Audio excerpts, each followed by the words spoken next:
it is. Well, there it is. Hey guys, this is Witty and welcome to the video guide for the Orc build order. In this first section of this video guide, I'm going to be covering both of the build orders that I will be showing you very quickly so that those of you that just want to see the build order and then start practicing it can do so. So the first build order is going to be the standard build order for Orc. The second build order is going to be Tauren Chieftain, Headhunters, Shaman and Kodo. So that's typically for 4 vs 4 RT and bigger team games. And then afterwards I'm going to go into both of those strategies in much greater detail. So stay tuned for that if you want to. And just remember that you can watch the replays if you check the brief description. There will be a link to the replays of both of these games. So if you want to practice it by using the replay as well, be my guest. So let's get cracking with the standard build order for Orc. So when you start off, 4 peons are going to be sent to the gold mine. And the 5th peon is going to be taken and he's going to build an altar. Meanwhile, you're going to start producing peons from your great hall and you're going to rally them onto the gold mine. Now before your first peon comes out, you're going to take one of the peons from your gold mining group and build a burrow. And then, as you can see, the first peon built goes into the gold mine. Your next peon to be built is going to produce a barracks just slightly above your great hall. As you can see, he's setting himself up to get into position. Now, typically, this build will involve trying to block off. So you build your altar close to the trees and then your burrow in between the altar and the great hall. And it still sort of blocks off at least grunt-sized units and heroes from getting inside. Unless you want to leave a space, but that's for later on. So the other peon, as you can see, went into the gold mine. That takes you back up to 5 peons in gold. Now, your next peon goes onto the woods. Meanwhile, the peon that finishes the burrow also goes onto the wood, but the peon that finishes the Altar of Storm, he is going to go and scout.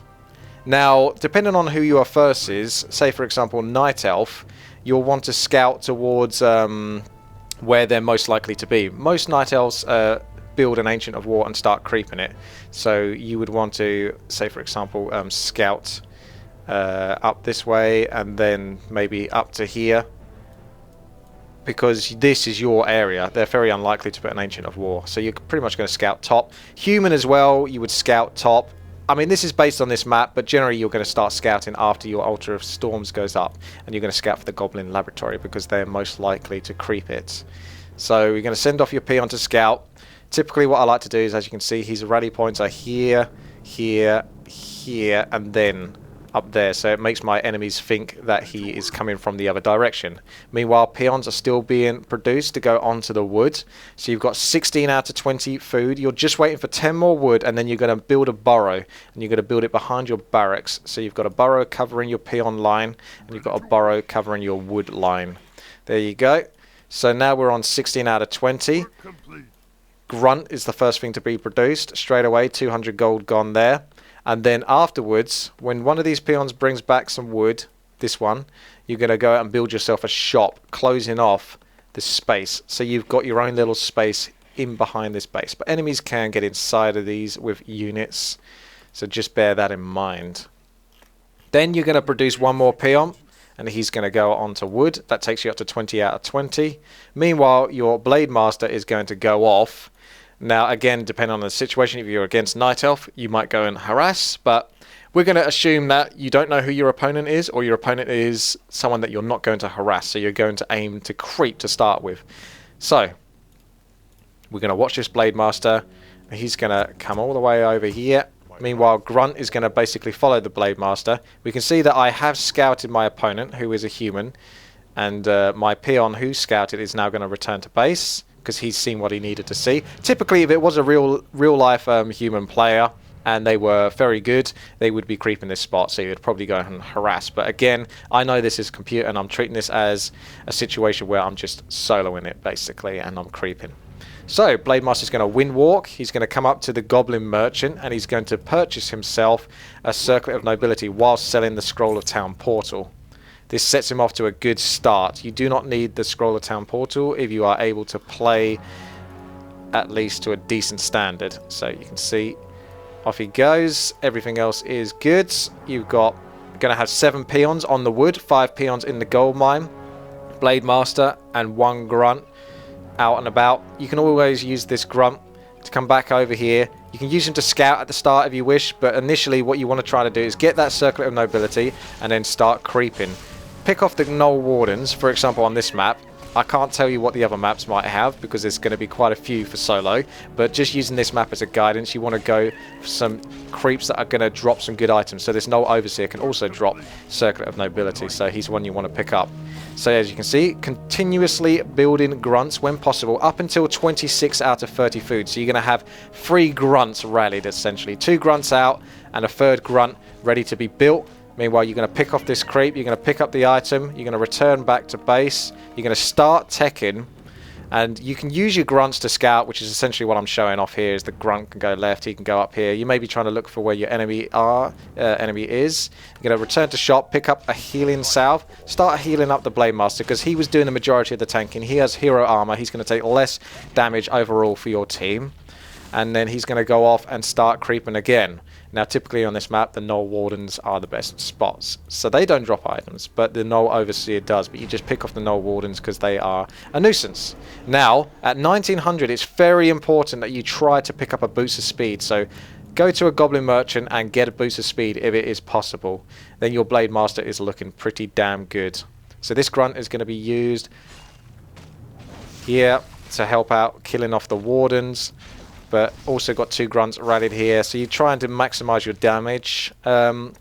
Meanwhile, we can see that in the base, not much has changed. A grunt is now coming out. Now, after that tech, up to 29 out of 30 food. So you're pretty much just building grunts, okay, for the time being. But once you hit tech time, you're going to be building a lot. So you're going to save gold now at this point. You're no longer going to aim to spend gold if you can help it, because you're going to want to get yourself a 2nd hero and 2 buildings. So we're going to continue to creep these gnolls.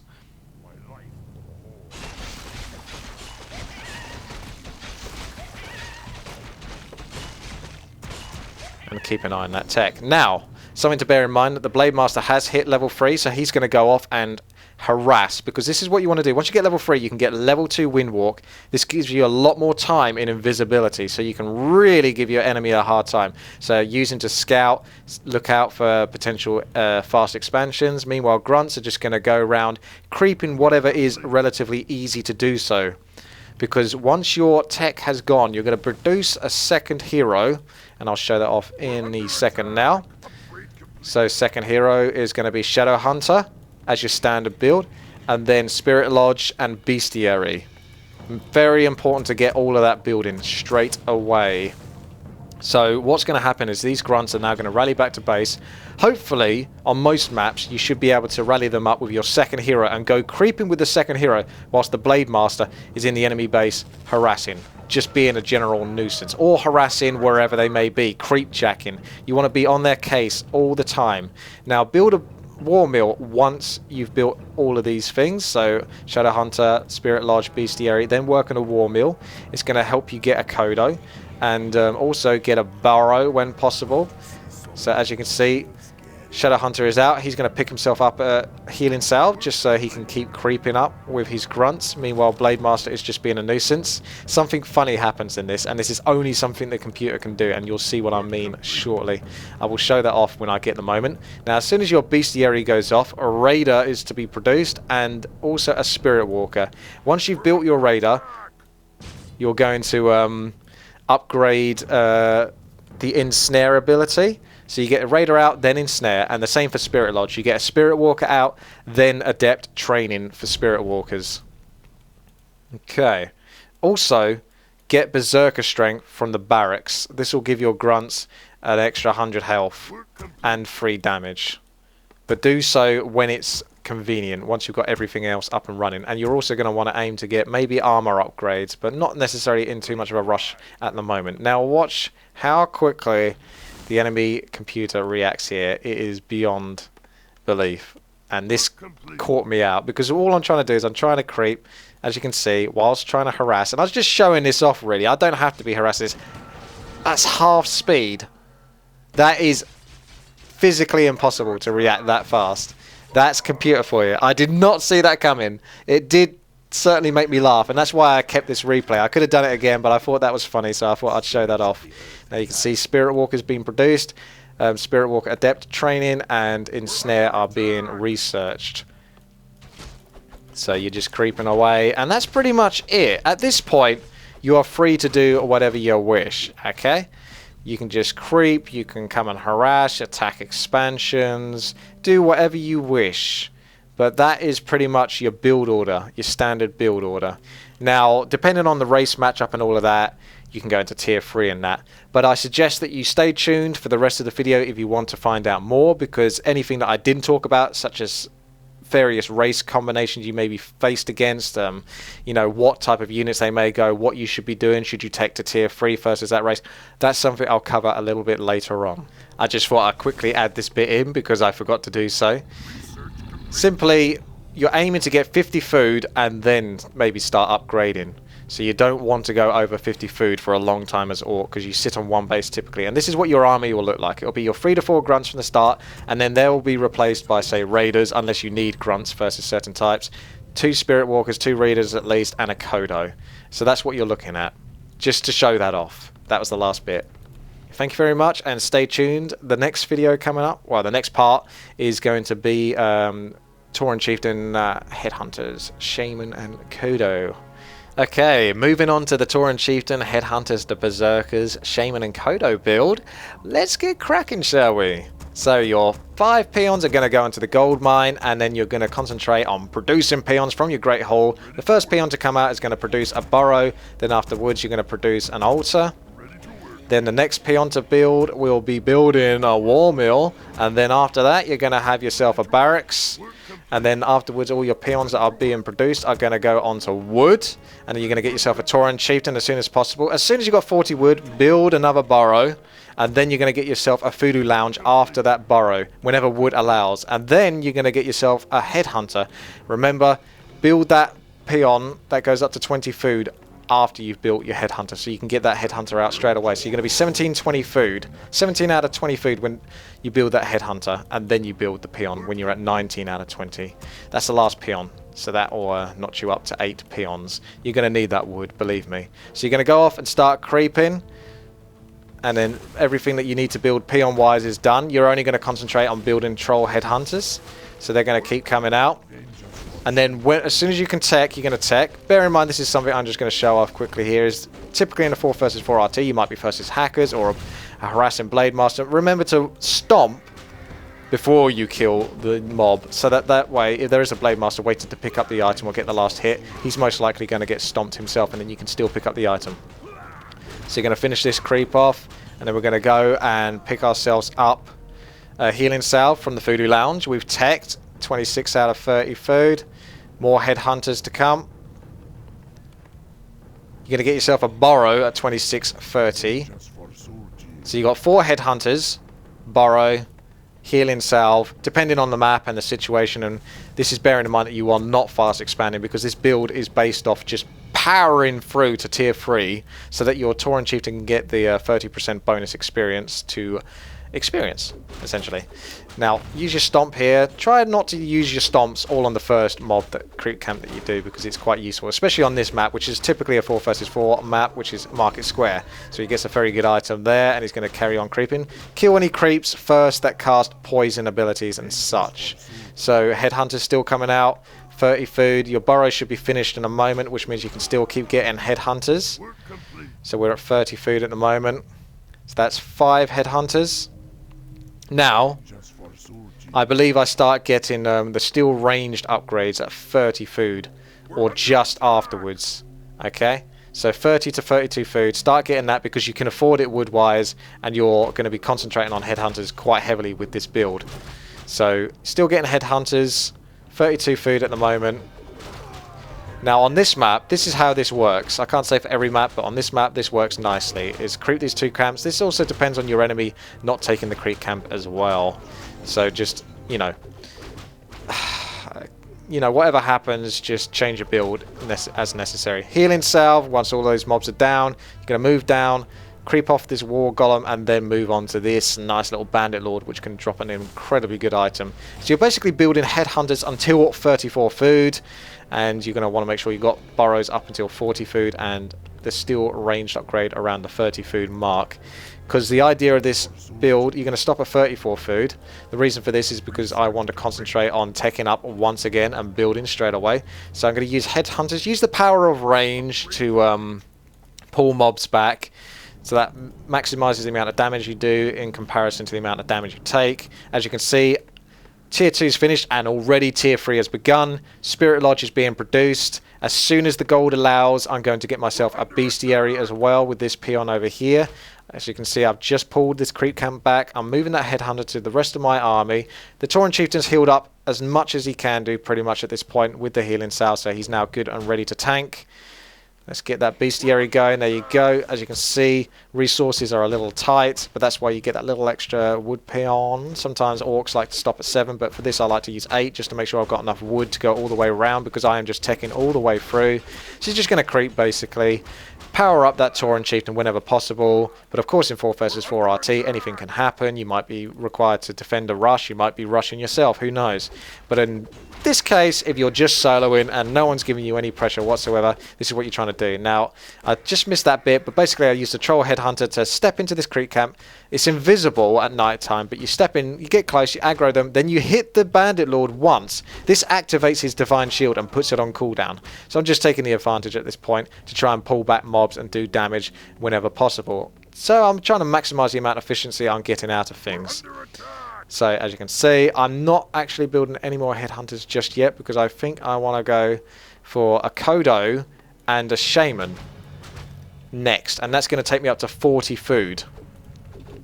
So as you can see, I'm still creeping this. Try to use micro whenever possible just to make sure you don't lose anything. But at the same time, you'll see I'm messing up with the creeps AI. They can't handle this very comfortably. I'm going to take down the Bandit Lord in a moment. Just going to have a quick pause, see what's going on. So as you can see, Kodo's been built as soon as the bestiary is up. Shaman's been built as soon as the bestiary is up. That takes me up to 40 out of 40 food. And then that's all good. Fortress is halfway through. So let's continue. Finish off the Bandit Lord, take the item. You don't have to finish off the rest of these crews because essentially you're here for the item, but if you want, you can. Now it's a little quick save there with the Troll Headhunter. So Tauren Chieftain's looking good. He's got himself a demonic figurine, which is pretty game breaking.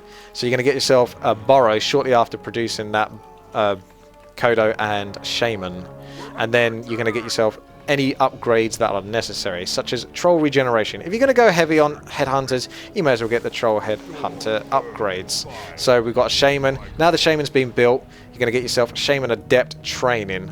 Tier 3 is still waiting to go through, so we're going to keep an eye on this. Now, as soon as I hit Tier 3, I'm going to want to pick myself up an Orb of Lightning for my Tauren Chieftain. This is just the way I like to do it. You may want to differ this build ever so slightly. You might want to go for double racks. That's more than fine, but you'll have to slow down your build quite considerably to do so. And I find that the way I do it, I get more than enough headhunters. In fact, if anything, I get too many, really. And that's just with one barracks. So you can see Orb of Lightning has been picked up. Upgrade is complete. Fortress has been upgraded.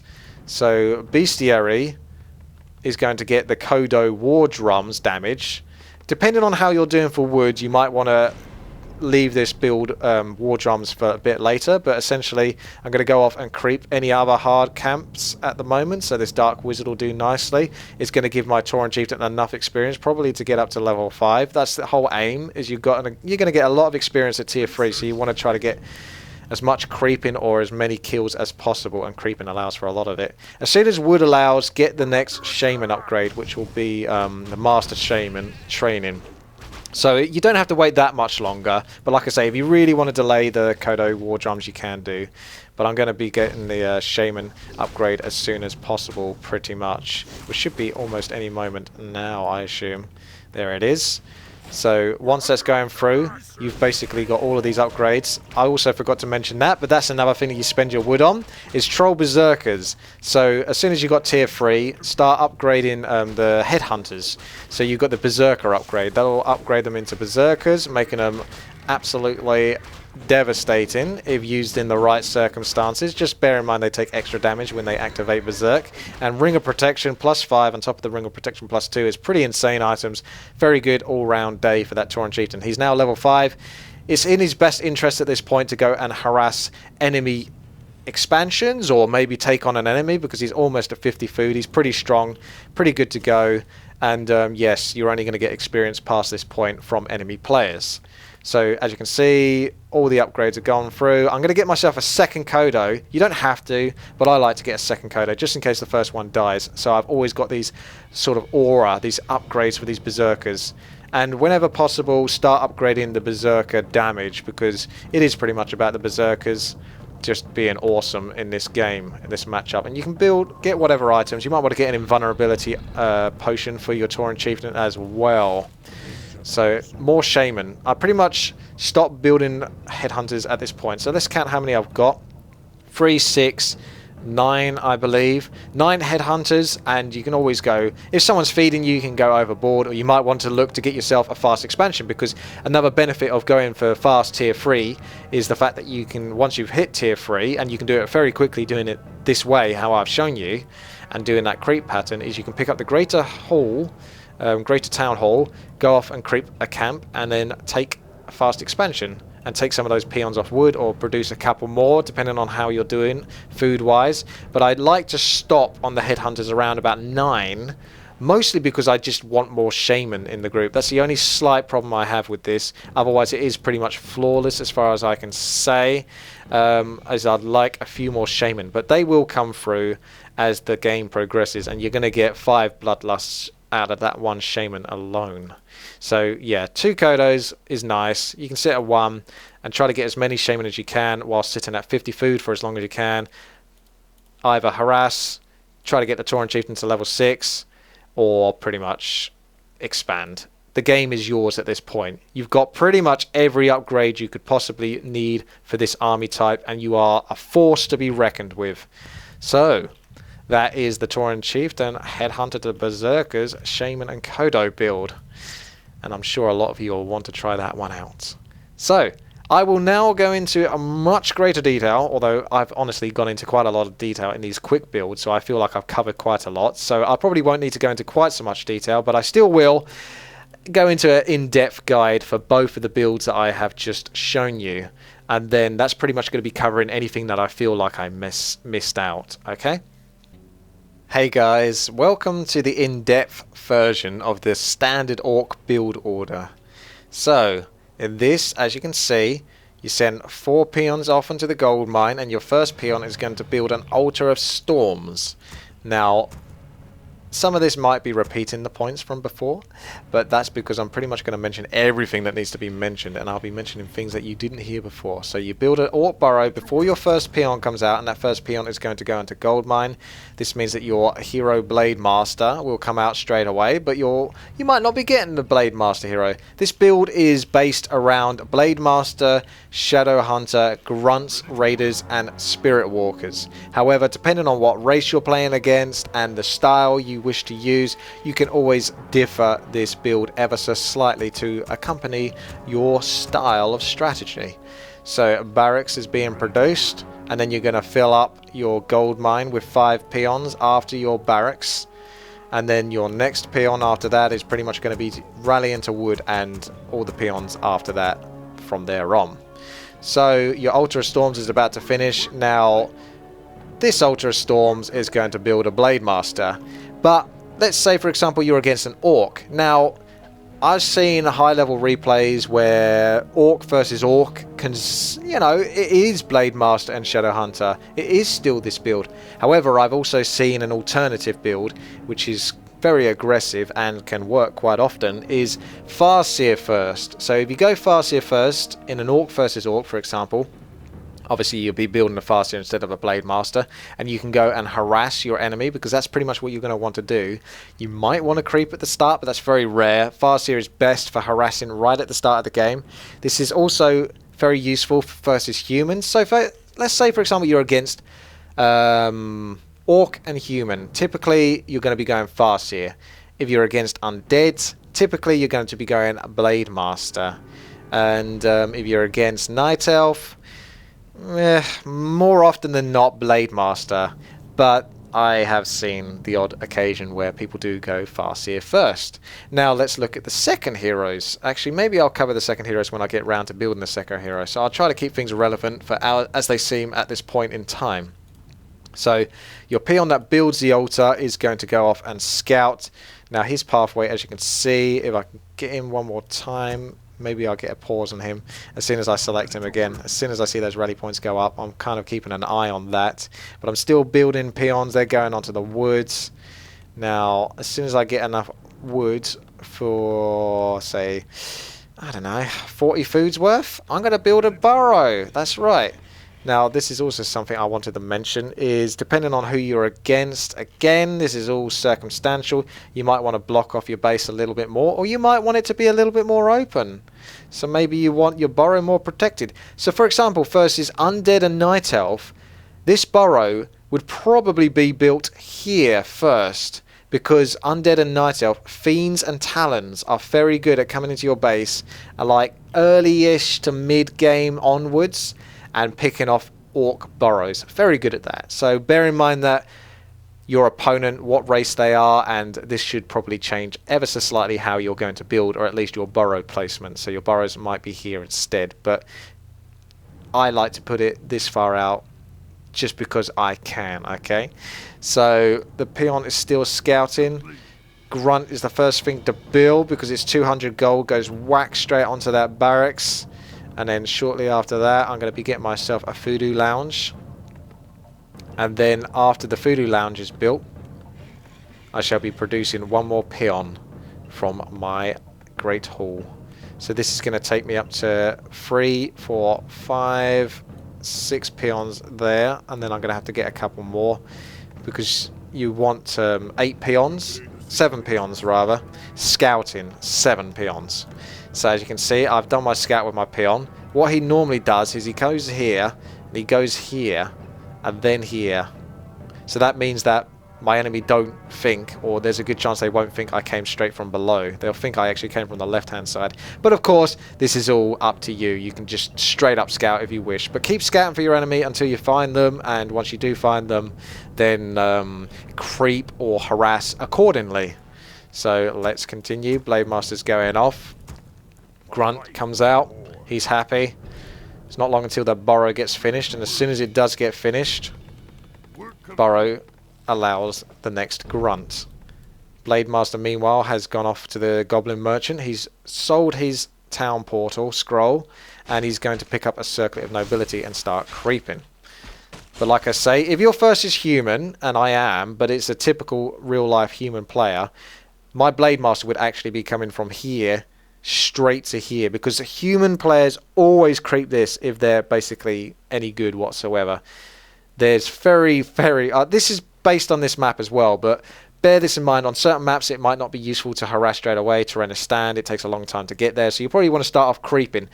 Take this into account. This is a light guide on what you should be doing, and what you're seeing right now is Twisted Meadows, and if you're a human, if you're against a human player, they will be here. So you're going to send your Blademaster off here. Or, for example, your Farseer, because you might build a Farseer versus human, and pick off peasants and peons that are returning to base, because they will be quite vulnerable indeed. You might even get yourself a water elemental kill. So, also, what I would say is, if your opponent was Night Elf, like I might have mentioned previously, they would be creeping with an Ancient of War here or here, very typically. If they are spawned at the locations which are nearest to a Goblin Merchant, they're most typically going to build their Ancient of War here or here. And the same for the top bit here, here or here. That way they can creep off this camp and typically eat through the trees and do the Merc camp and produce, or rather get access to Merc mercenaries, because Night Elves very often pick up, the mercenaries, because they're very useful for Night Elf players. They might rarely send the Ancient of War to go and creep this, but bear in mind that your Night Elf opponent is almost definitely going to be using an Ancient of War to creep, so depending on the map again, the time distance between getting there and not, you would probably want to harass human and Night Elf players typically. Versus Orc and Undead, you won't. You'll want to creep up and get as strong as possible. Again, if you're orc versus orc and you're going fast here, then you're going to want to harass. There's so many scenarios. I'm trying to be as clear as I can be, so bear with me. As you can see, everything's going fine and dandy. Second grunt, 23 out of 30 food. Let's have a look. 5 peons at the moment. One more peon coming out. Back to base from scouting and 1 peon on the Voodoo Lounge. That's 7 peons on wood, 5 peons on gold. You've got 1 Blademaster. You're going to have 2 grunts very shortly. And then after that, your tech is going to be your next thing whilst producing the 3rd grunt. But tech is going to come before that 3rd grunt comes out. So that's what you're looking at. You're looking at 26 food, basically. Blademaster, 2 grunts, 7 peons on wood, 5 peons on gold. That's the main thing to bear in mind with this strategy. That's what you want to be looking at. So pick up healing cells and clarity pots and scroller speed when necessary. You're going to want to pick up scroller speeds typically versus humans because it's going to come in very handy once the human player hits tier 2 and starts producing the sorks. As you can see, 3 grunts. Keep creeping for the time being. You want to get that Blademaster level 3 because he's so much more useful to you once he's level 3. He can creep jack the enemy. He slows down the enemy by creep jacking because he's stealing enemy creeps. Essentially what you're trying to do is you're trying to get the last hit on them. That way the enemy don't get the experience, and there's a good chance you might be able to pick up an item as well, on top of get the gold from getting the killing blow. So I'm just trying to think. Whilst this is going through, I'm just going to leave this on the base and I'm going to mention things. So first is orc. This build order, for example, your typical build order when you're doing this as a standard, what you're aiming for when you're building this is Blademaster, Shadow Hunter, 3 to 4 grunts, 2 to 3 plus raiders, 2 to 3 plus spirit walkers, and a Kodo. You always want to have that kind of combination in your army if you're doing the standard orc builder. That's very solid. Very solid indeed. But of course, if you're against undead, some orc players prefer not to get spirit walkers at all. It depends how heavy the enemy have gone on destroyers, because destroyers counter spirit walkers. So orc players might be typically building 2 bestiaries. Oh, don't forget to get a 3rd burrow, by the way, once you hit halfway through your tech towards tier 2. That way you can actually continue to build your 2nd hero and you don't get food supply capped. But like I'm saying, undead players will typically go destroy, so orc players might get double bestiary on top of the barracks and go heavy on raiders.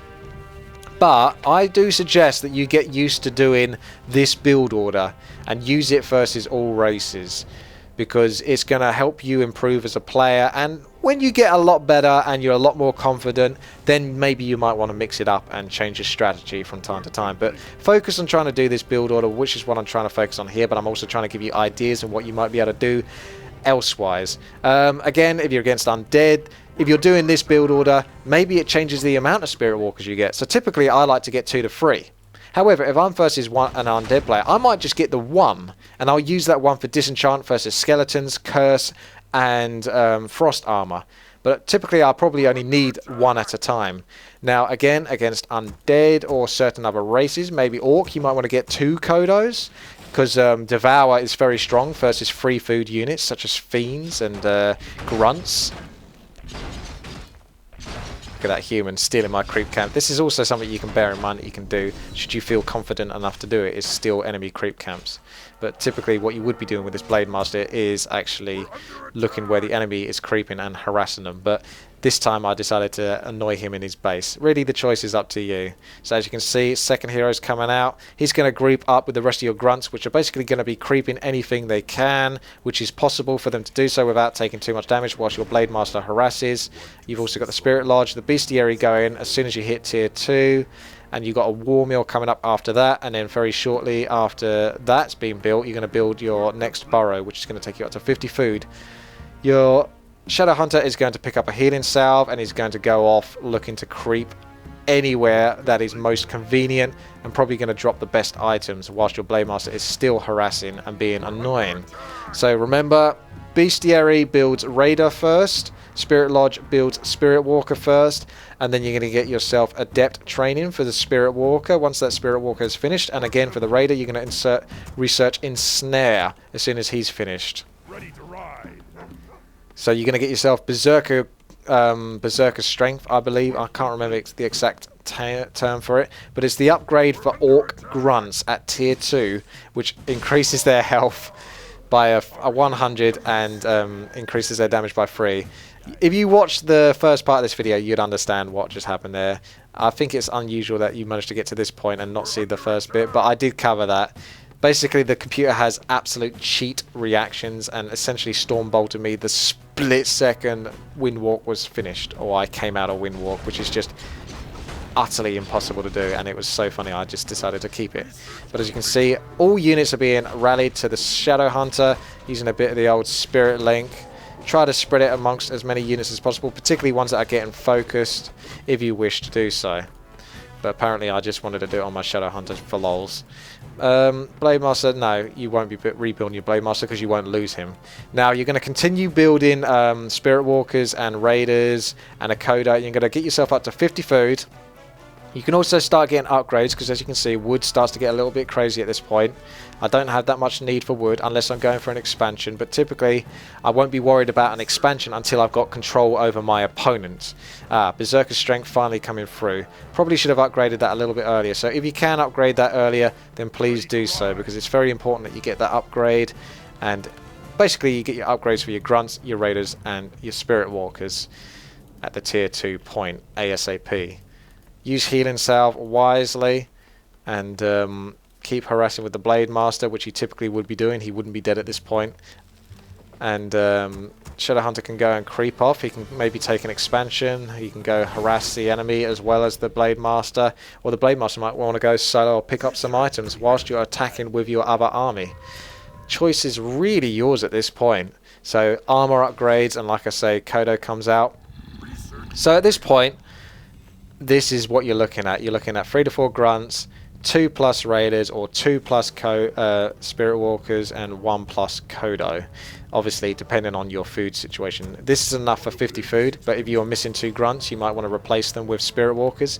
But at this point, I'm going to start going into more detail on versus what races you're against. For example, if you're against a human player and they've got, you know, they've gone quite heavy on casters, then, well, first of all, your second hero would not be a Shadow Hunter. Versus human players, typically, you can get it. I'm not saying you can't, but I'm saying that typically, versus human players with a standard build order, you're going to be going Blademaster and Tauren Chief. No, yeah, Blademaster and Tauren Chieftain, or Farseer and Tauren Chieftain. More typically, Farseer and Tauren Chieftain, because the reason why you do that is you get Chain Lightning and you get Shockwave. So you're using that second hero, the Tauren Chieftain, for Shockwave. And you're going to be always wanting to focus the casters whenever possible. Remember to use Raiders to catch the heroes out, or the Sorks and the Priests, so that way you can try to pick them off whenever possible. So Raiders are very good in that composition. So if you lose a Grunt or 2, replace it with Raiders and Spirit Walkers.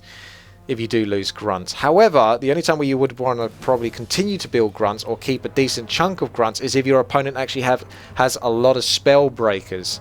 Then you're probably looking at trying to focus on those Grunts, because those Grunts do bonus damage versus spell breakers and they make for very good tanks. I'm just looking at some of my notes here. This is still versus humans at the moment, so let's focus on versus humans.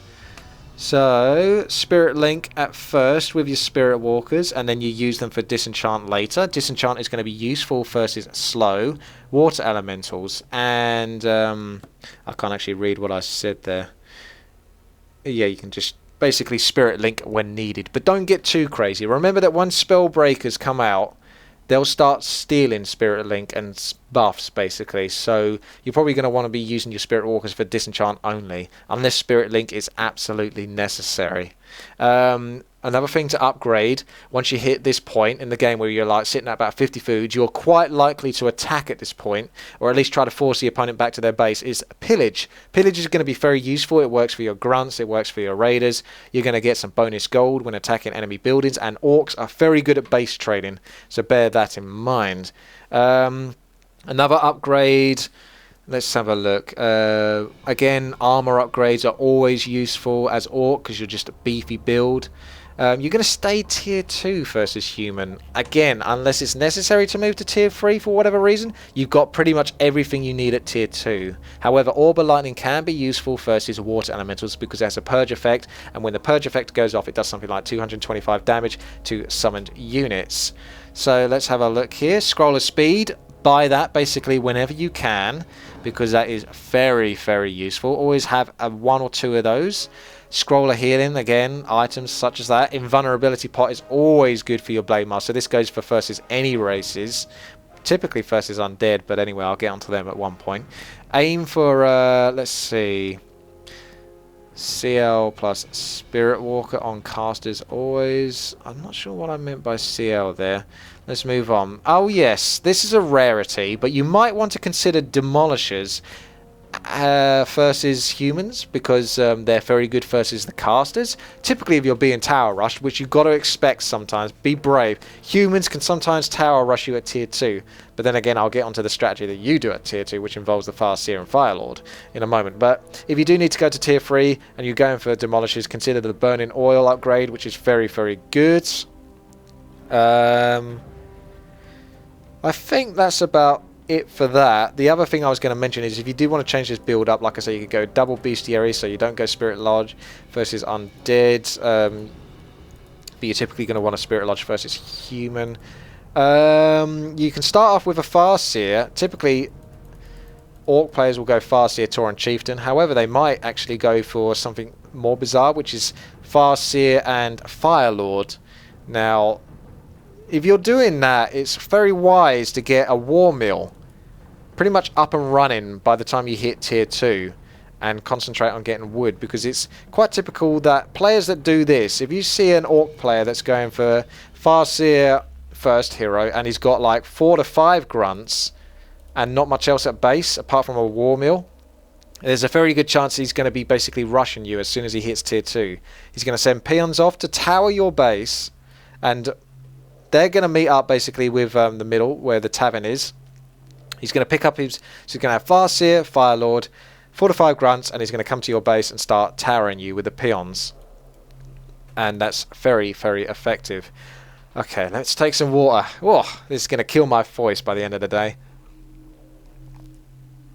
Okay.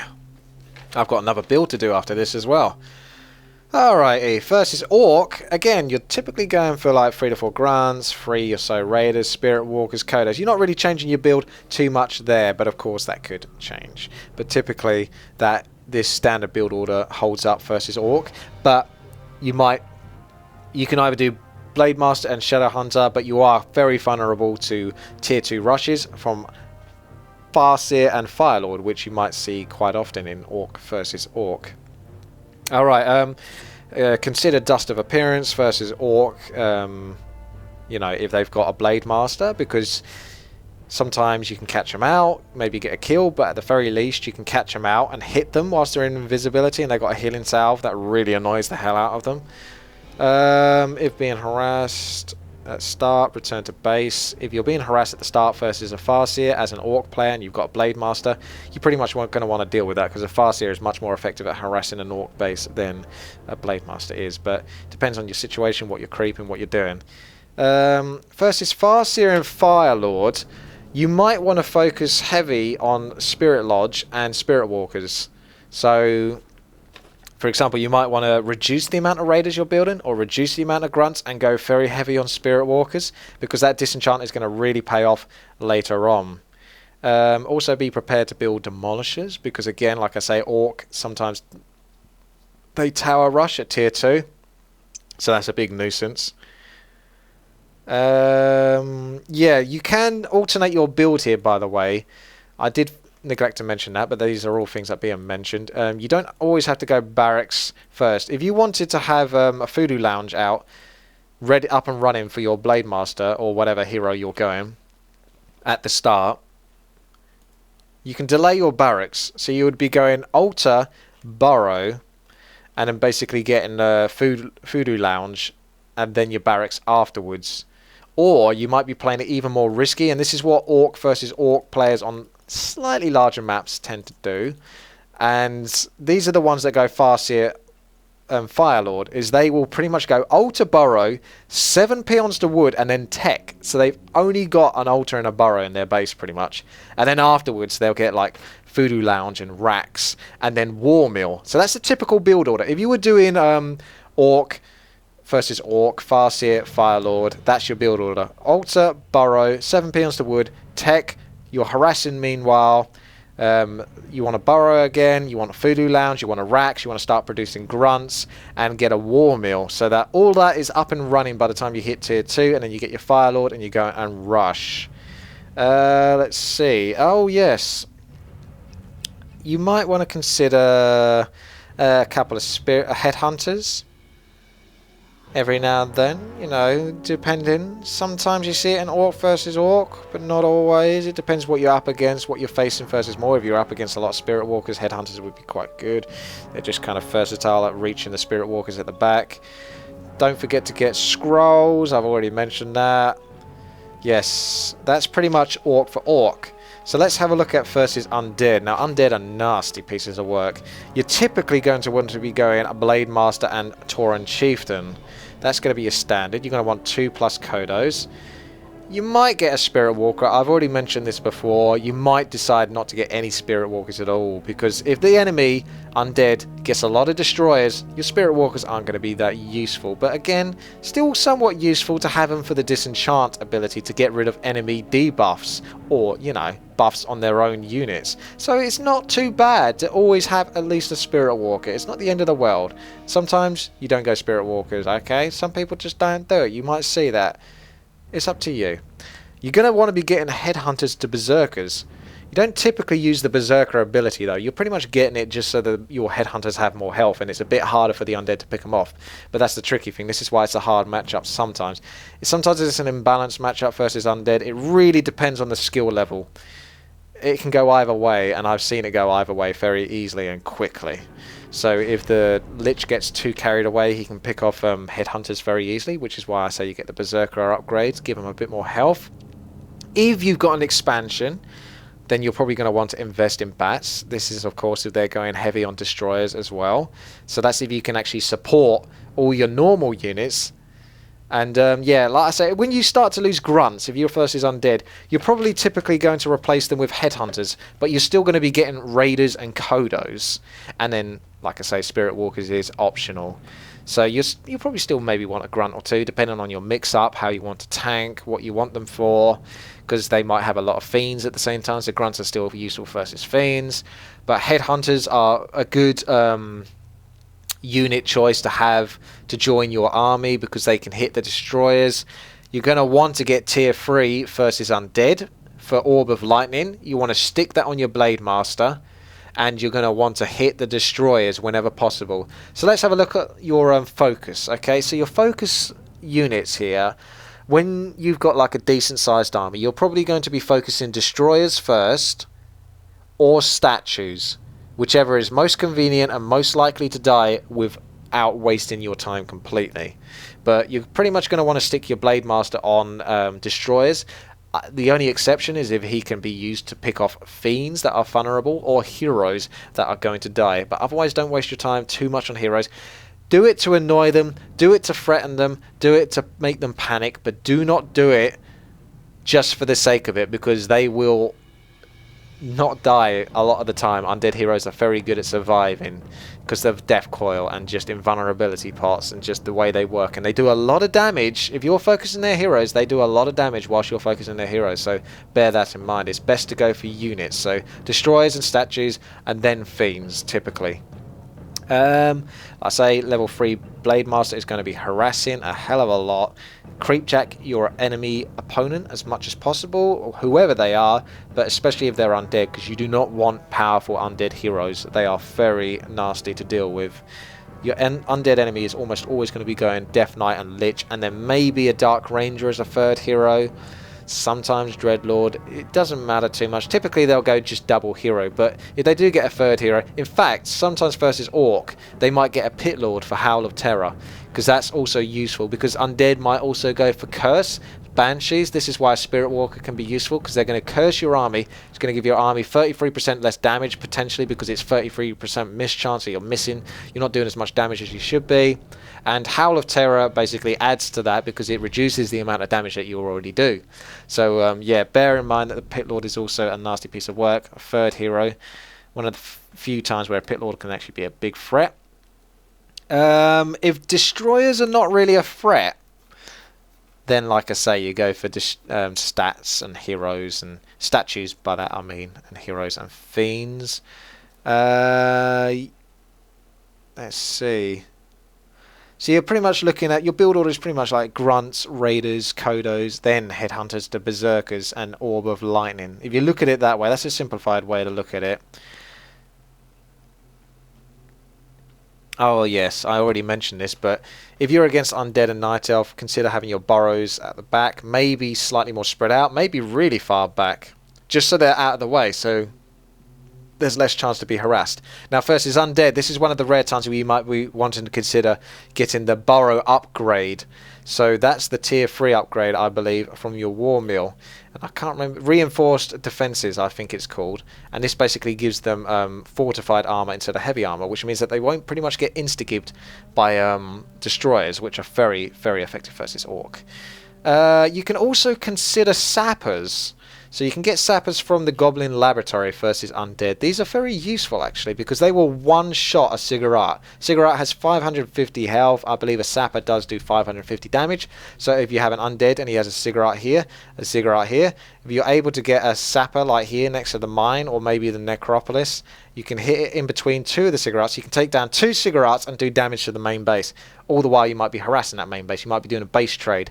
You might be just trying to force your opponent back. So you can do, that's a really good strategy to try and pull off versus Undead if you get the opportunity to do it and it's not going to get caught out and it's not going to cost you too much to do it.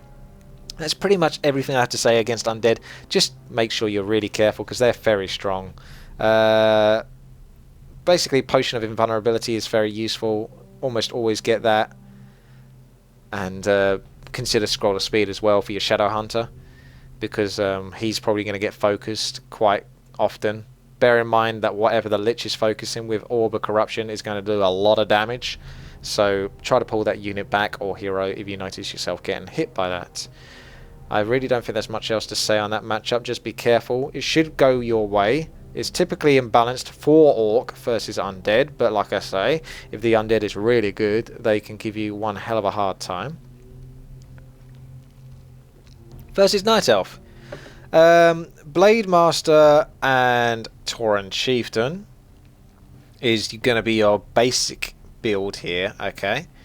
But you might want to mix it up. Go for Farseer and Tauren Chieftain, Farseer and something else, Blademaster and Shadowhunter maybe. You can do pretty much a multiple variety of things, but you're really going to want Blademaster and Tauren Chieftain, because Blademaster slices through Night Elf units like, you know, butter, basically. It's just quite crazy, especially once he starts getting those critical strikes, and he's very good at focusing heroes at the same time, so you pretty much want a Blademaster.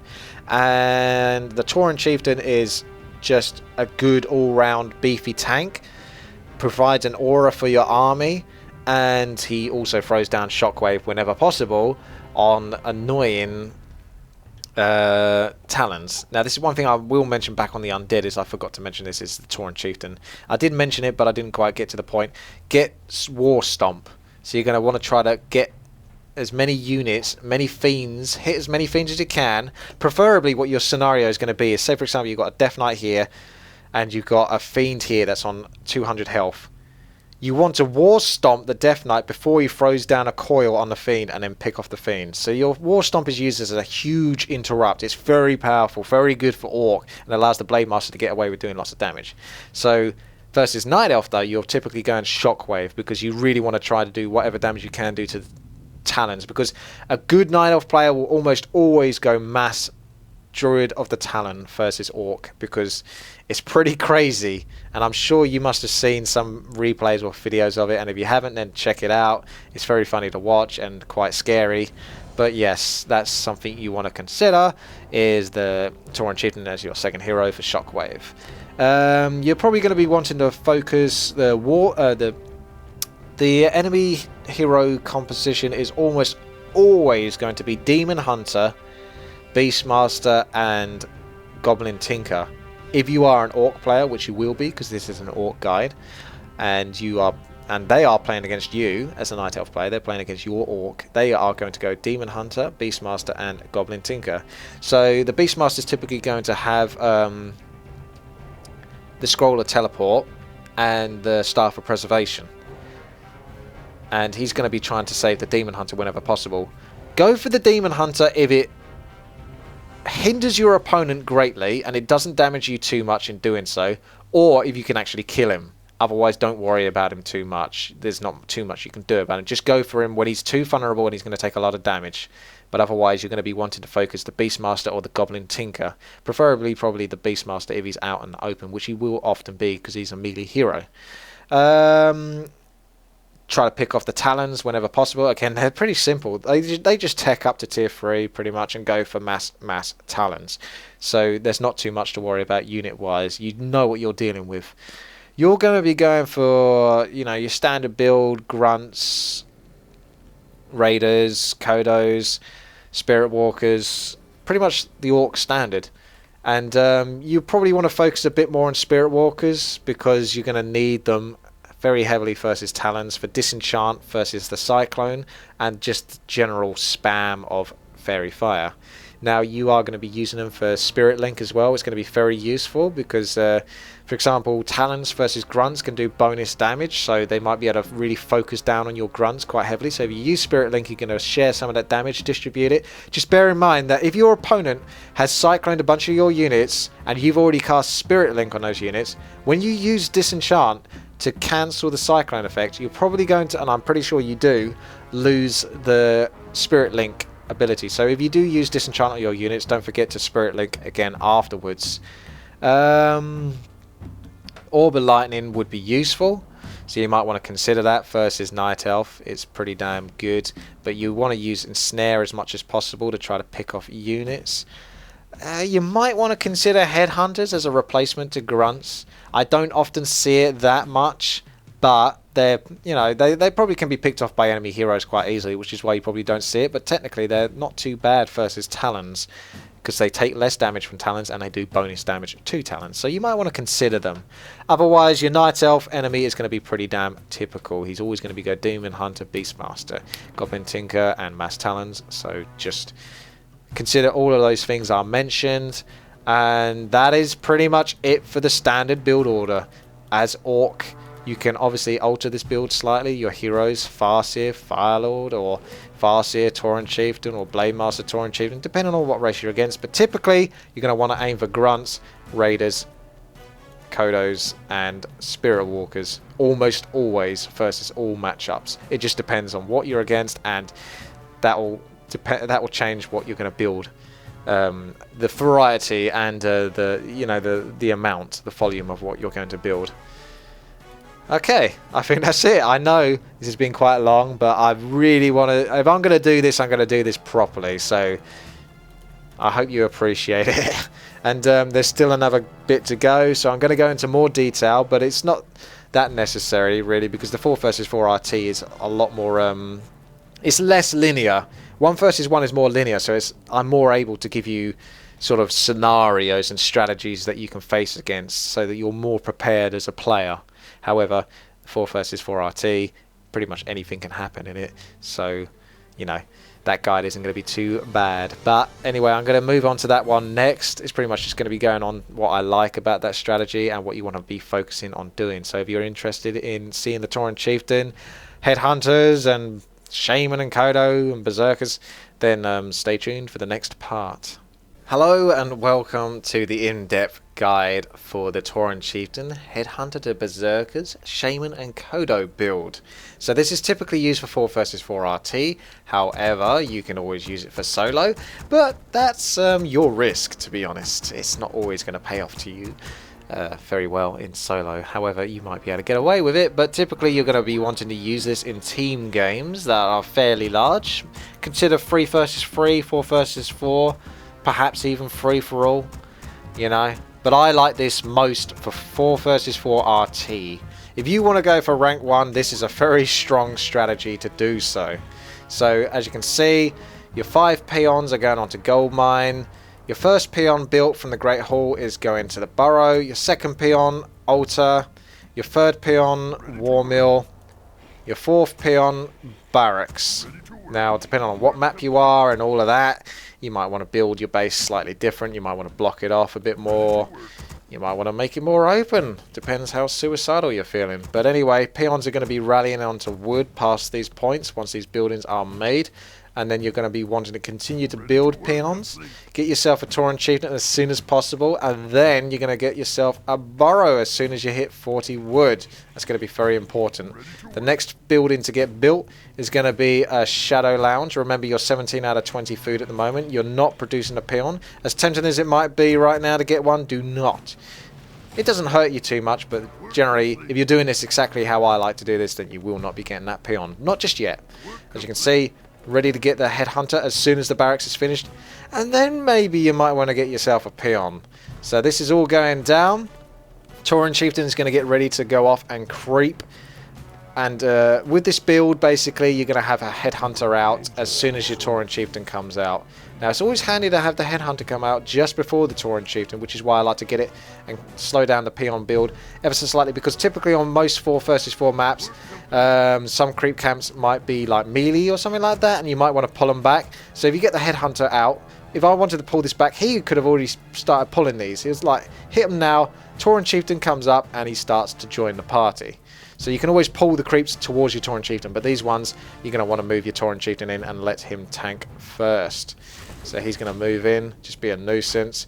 Bear in mind that certain creeps, like the Renegade Wizard, on certain maps it's more easy to do this. Here, not so necessary, you can just creep him normally, but if you have like 2 units next to your hero, he will typically cast Lightning Shield as his first ability, but you have to do it in such a way that forces him to do it. Basically, it's the first thing he sees is 3 units come together, and he'll actually use his mana for Lightning Shield, and then obviously Lightning Shield would be very useful here, but it's better on certain other maps, like Cherryville for example. Try it there, you'll see what I mean if you look at that map. But otherwise you're just going to creep normally with him. You're going to have 8 peons overall for woods. You can survive on 7, but I suggest 8. As you may have seen in the previous build that I've showed you, the quick one, or as quick as I can do it, to be honest, while still trying to explain. But yeah, you got 2 headhunters out already. You're making your way to your 3rd one, but you're going to get your upgrade as soon as you can. So that's going through. And then you're going to finish off this creep camp. You're going to pick up a healing salve as soon as that's able. You're going to build headhunters when possible. So 26 food is a good time to get your next burrow, because that's going to allow you to continue to build once you hit 30 food. It just works out that way quite nicely. So healing salve for the Tauren Chieftain, but don't use it just yet. Again, depending on what map you are on, you don't necessarily need to rush through on it. And boom, he's going to move in here. You want to try to stomp that guy after he's got his first little spear out, or maybe before he gets it out if you can. Try to reduce the amount of chances that your headhunters take that hit, because it's a poison damage. And as you can see, I managed to stop that one from taking it, so he's not going to take, you know, the 50 damage it is, or whatever. It might be even more. So as you can see, we're going up to 30 food. Ah, that's it. So 30 food. Then the upgrade for steel ranged weapons. This is just the way I do it. You don't have to do it exactly how I do it, but this is it. And again, what I didn't mention before, or I might have mentioned it before, but I can go into a little bit more detail, is some people like to go double barracks. And they will go super heavy headhunters. I suggest you do this if you're getting a fast expand, or if you're being fed. But bear in mind that you're not going to be teching as fast, so your shamans aren't going to be so useful. It's going to be a while before you get Master Shaman. And yeah, you might also want to change your build a little bit, that you don't actually get the bestiary. Not straight away anyway. You get yourself maybe barracks or 2 barracks, but typically 1 barracks. Shadow Spirit Lodge, tech up to tier 3. Concentrate on getting a decent number of shaman, and concentrate on getting them to master as fast as possible, and then when most convenient, get a bestiary to get that Kodo to be the aura, but otherwise you've got a decent chunk of shaman. It depends how you want to vary the build. But as you can see, I'm concentrating on headhunters for the time being. And then afterwards, if you've watched the build as I've already showed you, then you might see that I do go for everything at once, basically, and I can pretty much pull it off. The only thing I had that I felt was a little bit unfortunate was that the shamans aren't quite as massed as I'd like. So the Tauren Chieftain's creeping here. I know that on this creep camp I will basically hit level 3 before I get killed by any one of these, despite my Tauren Chieftain being very close to death. If you do, however, want to save your Tauren Chieftain and you're not sure if he's going to make it to level 3 and level up and get some extra health, you can just use him. Press A and then left click on one of your units. That'll stop him from being a threat. Don't forget to stop attacking that unit though. Don't actually go through with the attack. Just use it so that you basically don't let him die. You do not want to lose your Tauren Chieftain doing this. So as you can see, the burrow's finished. Upgrade's still going. Still going headhunters. I believe I stop at 34 food. A lot of this you might have already seen if you've seen the start of this video. Like I say, there's not too much to mention. I'm going to go through the build as I see it, and then I'll mention anything afterwards. So I'm taking to tier 3 straight away as soon as tier 2 is finished. Spirit Lodge. Then you're going to pull, you're going to carry on creeping. You're going to get Bestiary as soon as resources allow it. You've got your upgrade for headhunters at the moment. I've got 8 of them by the looks of it. So maybe I said 9 before. No, I had 9 in total. No, there we go. There's a 9. So 3, 6, 9. There he is. He was over there. So as you can see, what this guy did is, like I mentioned before, he steps up here.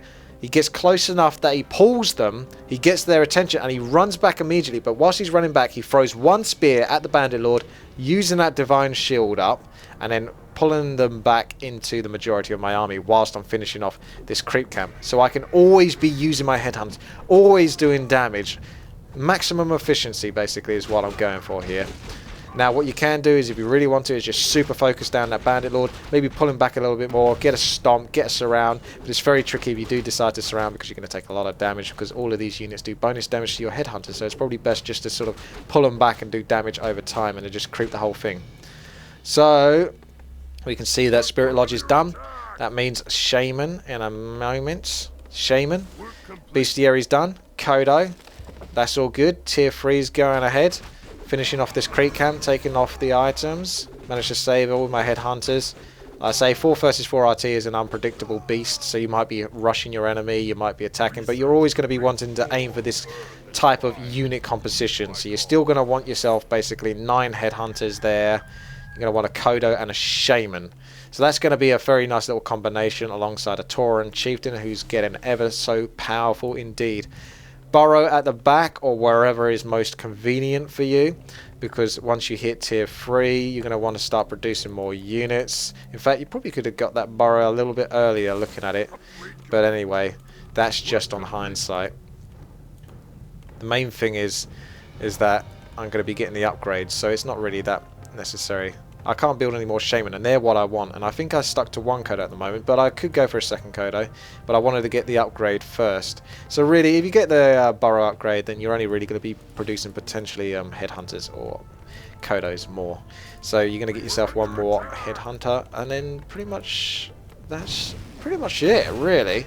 It's up to you. You're at the 40 food mark, you've got very decent chunk of headhunters. You can either basically stop producing headhunters at this point and concentrate the rest on Kodos and Shaman, or you could just full out go on headhunters and maybe not even bother with Shaman. Really, it is your choice, but this is the way I've done it, and it involves, if we go a little bit further into the video, let's get to the point where I've got, oh there we go, yes, I've still managed to miss that, but I've got the Troll Berserker upgrade. That's the first thing you upgrade once you get tier 3, because they are the main point of this army, is it's Tauren Chieftain to Headhunters, and then Shaman and Kodo are a very, very welcome benefit to go alongside it. So I get a 2nd Kodo because it's just the way I roll, but again, you don't have to. As long as you've got at least 1 Kodo out, you've got that aura, which is increasing the attack damage of nearby units. So the Headhunters do quite a decent amount of damage, especially when you start upgrading them, and since I'm focusing on those units, I'm going to be upgrading them. And Shamans, so at this point, you're getting very close to your food cap, and you're looking like you're basically ready to go and attack somewhere or join up with your allies for a big fight. So you're going to have 1 to 2 Shaman out eventually, and you're going to have Master Shaman. So as long as you've got the 1 Shaman, at the very least, it's nice to have Bloodlust, and that's 5 lots of Bloodlust at least.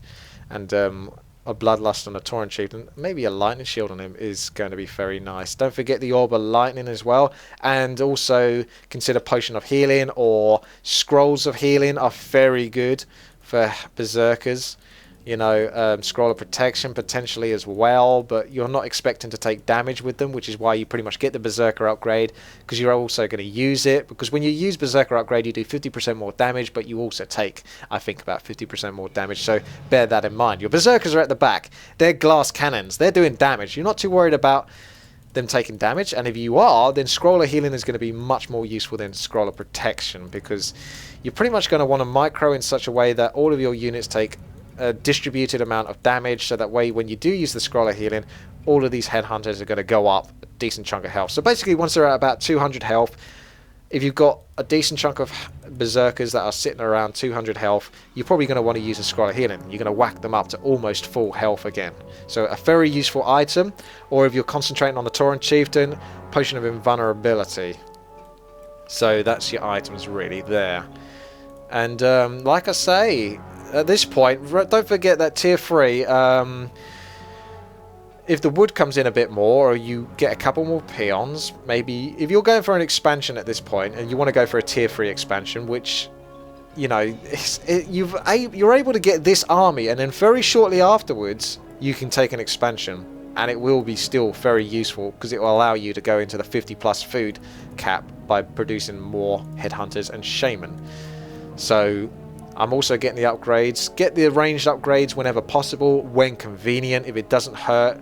For example, if I was going for the expansion, I could cancel that, get 200 wood back, get that tiny Great Hall, take the expansion, put a tower or 2 by it, and there you go. All I'll be sacrificing is the ranged weapons upgrade. So it really depends on how you want to play this out. So there's your options, really. I'm trying to think of what else to say. 4 versus 4 RT is too unpredictable in terms of what you're going to be facing against, but just bear in mind that your headhunters do a lot of damage focus-wise over time, so try to hit air units whenever possible with them, because that's generally what they are. They're anti-air units, but at the same time they're very good for picking off heroes if you've got the Tauren Chieftain in the right position, so you can use Shamans to purge enemy heroes, Lightning Shield on the Tauren Chieftain, berserk up those berserkers, hit that hero hard, get the Tauren Chieftain to stomp, slow down the hero as much as possible, perhaps use the headhunters because they're very fast and mobile, especially with his aura, to get a surround on the hero. Consider that, basically. And something else you might want to do, throw this in there, is this also goes for the 1 versus 1 standard build. It's not typical, you never see pro players do it, pretty much because they don't need to do it, but it's very nice to have it, and I'm going to consider doing it in future games, is get 1 Witch Doctor. Why would I say that? Well, that Witch Doctor, if you think about it, you don't need to upgrade him at all. It's 2 food for sentry wards, basically. So every 50 mana he gets, it gives you like a 600 second, 10-minute long sentry ward, I believe it is. Which is, you know, is about pretty much going to show you the entirety of this screen. So it's actually a very useful unit, and I'm surprised I haven't actually mentioned it up until this point. Probably because it's not actually part of the build, not properly, but it's an option. And in 4 versus 4 RT, more or less anything goes. So yes, you can definitely get a Witch Doctor and not be so punished for it, whereas in the super try-hard 1 versus 1, you probably wouldn't get it. You'd probably pretty much know where your opponent is at all times. Tauren Chieftain, like I say, bear in mind, once he's level 5, Tauren Chieftain will no longer get experience. That goes for any hero. The only way he's going to get experience is from enemy kills. So the best thing you can do with him is go and try and take out an expansion or kill an enemy army. Your best bet is probably trying to pick off peons. Headhunters are very good at reaching peons that are trying to run away because they're ranged.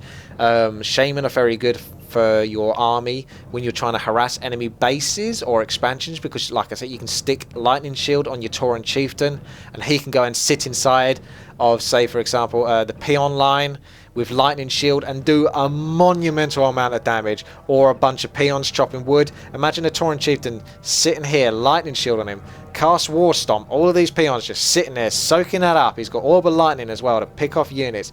You can focus summon units as well, try to get the purge, do anything you can basically to get that Tauren chieftain level 6, because when you do, he gets reincarnation, which is basically you get two Tauren chieftains. Okay, so bear in mind he's got a quite long cooldown, so once you've died the first time, make sure you can pretty much get out of the situation. You don't really want to lose him again, not for good, not properly, because that reincarnation is so good. You get all of your mana back, you get all of your health back, so you get like 300 plus mana worth of, you know, war stomps, or you might want to respec them at this point actually, because typically you go war stomp. Okay, war stomp is insanely good, especially with headhunters and all of that, because they're mobile, they're fast, they're ranged, they're good for picking off units. So when you stun a bunch of units, all your berserkers go raw, they berserk up, they start focusing that unit, and it's pretty much dead before it can even move again because it's still stunned. However, in 4 versus 4 RT, Shockwave might be more useful because of big, long battles, and your Tauren chieftain can hit more units, or it can harass harder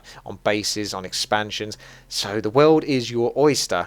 Now the good thing about this strategy is you don't really need to worry too much. With the standard Orc build, I gave so many details on what you could be facing against and what you should pretty much be looking to do. With this, it's so straightforward. Like I say, headhunters, berserkers, they're range units. There's not much else to them, okay? Tauren chieftain, love the hero. He's an absolute beast, but he's a very simple hero. He's just basically war stomping, or he's shockwaving. Otherwise, he's auto attacking with his endurance. So yeah, there's not much to it. Just awesomeness.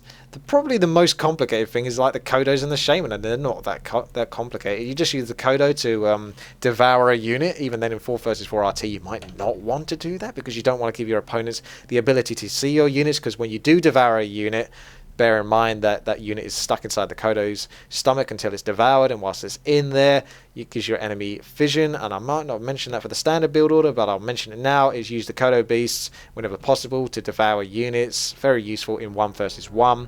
4 versus 4 RT, maybe not so much. And the Shamans, Purge, brilliant spell. Do not underestimate it. It's very good for if an enemy army is running away, say there's a few fiends here, purge a couple of them or a few of them, send your headhunters in, focus one, then purge again the other 2 fiends, focus the other, then purge the last fiend, focus that. You know, it uses a bit of mana, but at the same time it's pretty much guaranteed kills because it stops them completely for a while. And when you've got a beastie army like this, you can pick them off very quickly. Lightning shield, very good to cast on enemy units if they're all clumped together, or specifically on your Tauren chieftain, who's very powerful. He's very tanky, he's got a lot of health, he's potentially got reincarnation, so the enemy don't even have a benefit in killing him because he just comes back stronger.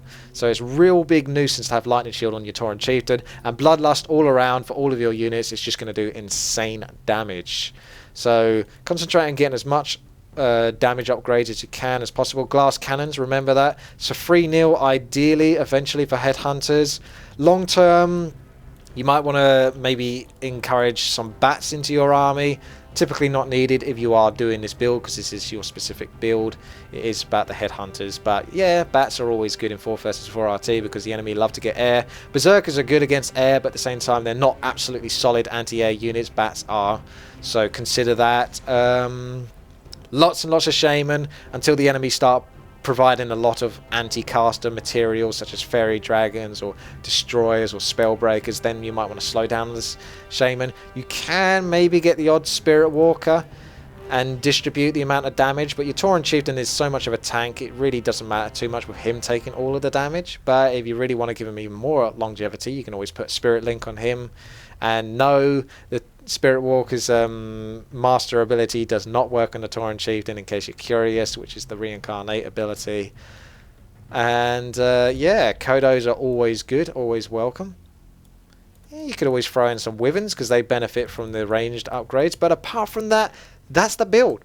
And the replays are in the description, so don't forget to check those out if you want to see exactly how this is done. But I feel like I've explained it well enough. But if not, then you can always check the replays as well. And This has definitely been just slightly over an hour, I think, but I'm trying to keep it as condensed as I can do, but at the same time I'm trying to give you as much material to work with as possible, so I don't have to bring you out like 10 videos that are all about the same thing but in slightly different ways. You get all your information here, everything you need. So without further ado, I'm going to sign off now, and I'm going to say a big thank you very much for watching. And if you really want to help me out, please like the video and thumbs it up. It will go a long way. I really appreciate that. If you want to see more and you're interested, then you can always subscribe and favorite the video. That's going to be good. And share it with your friends. Anyone that's interested in build orders or learning Warcraft 3, then this is a good video to help them do so. So yes, thank you very much for watching once again, and I shall see you later. Troll. I used to be a troll rogue. Troll. Oh, cool. I ain't got time. I was in one of the top guilds. Do you know Method?